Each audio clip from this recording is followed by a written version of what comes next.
بسم اللہ الرحمن الرحیم۔ عکاس کا میلہ مکہ کی ایک نہایت اہم سالانہ سرگرمی عکاس کا میلہ تھا۔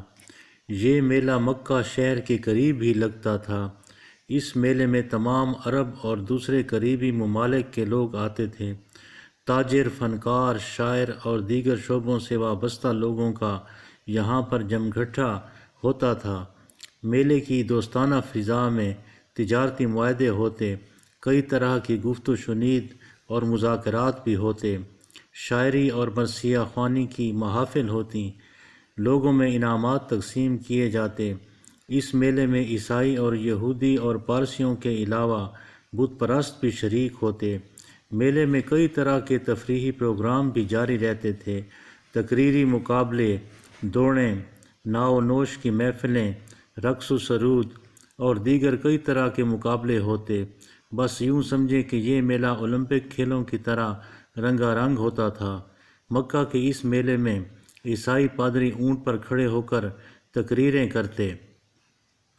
آپ صلی اللہ علیہ وسلم نے ایسی کئی تقریریں سنی تھیں۔ ایک بار آپ نے نجران کے پادری کی 4 گھنٹے کی تقریر سنی تھی۔ حضرت ابو طالب کے لیے یہ مشاغل نئے نہیں تھے، لیکن حضرت محمد صلی اللہ علیہ وآلہ وسلم نے ان مشاغل میں بھرپور دلچسپی لی۔ آپ صلی اللہ علیہ وآلہ وسلم چونکہ ایک عام نارمل نوجوان تھے، اس لیے ان تقاریر کو غور و فکر کے لیے سنا۔ آپ صلی اللہ علیہ وسلم کے لیے یہ سب کچھ نیا تھا، اس لیے آپ صلی اللہ علیہ وسلم کی دلچسپی ضروری تھی۔ یہاں پر آپ صلی اللہ علیہ وسلم نے دیکھا کہ لوگ مذہب پر بھی بات کرتے ہیں اور دوسرے مسائل زندگی کا تذکرہ بھی کرتے ہیں۔ مالیات، مال و اسباب، حج اور کعبہ بھی زیر بحث آتا ہے۔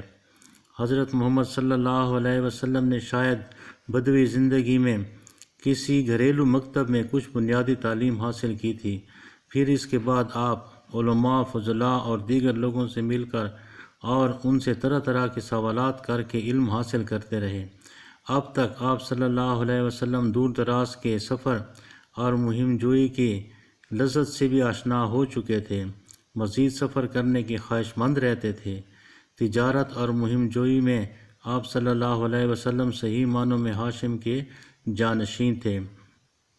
عرب میں عکاس کے علاوہ میلہ دومت الجندل، سوق ہجر، سوق عمان، سوق المشکر، سوق حباسہ، سوق مجنہ، ذوالمجاز، شہر اور صنعاء کے میلے لگتے تھے۔ لوگ ایک میلے سے دوسرے میلے کی طرف منتقل ہو جاتے تھے۔ صدق اللہ العظیم۔